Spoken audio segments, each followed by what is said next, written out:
এরপরে ব্যাস পড়াচ্ছেন ফজল জগতের সম্রাট এস কে হাবিব সাহেবকে রাজেশ মোল্লা। এস কে হাবিব সাহেবকে ব্যাস পড়িয়ে সংবর্ধনা করছেন রাজেশ মোল্লা। একটু তালি দিয়ে ভাই অভিনন্দন জানান সবাই মিলে। অনেকে অনেক রকম বিভ্রান্তর কথাবার্তা বলেছিলেন যে শাকিলা আনসারী আসবে না বা এস কে হাবিব আসবে না। আগের বারেও আসতেন, উনি অসুস্থ ছিলেন, চেন্নাই থেকে প্রোগ্রাম করে ফেরার পথে ক্লান্ত হয়ে যাওয়ার কারণে আসতে পারেননি।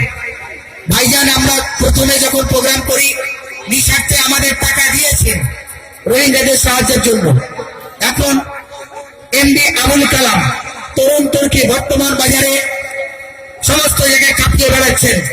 সন্তোষপুরে এমডি আবুল কালাম ভাই আমার বহুদিনের পরিচিত সাথী, এনাকে ব্যাস করে সংবর্ধনা জানাচ্ছেন ফারুক লস্কর।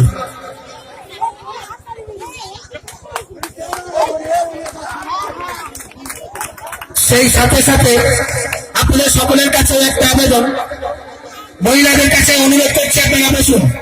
আমাদের এলাকার একটা তরুণ তুর্কি বাচ্চা মানুষ, আমরা সকলেই তার নাম জানি, সে বিভিন্ন জায়গায় গজলের খ্যাত নাম করা মানুষ। হয়তো আমরা দেশের ঠাকুর দেশে ভিক্ষার একটা কথা ছেলে গ্রাম বাংলায় আমরা তাকে কদর করি না, নাম করি না, কিন্তু বাইরে অনেক জায়গা দেখি তার খুব সুনাম।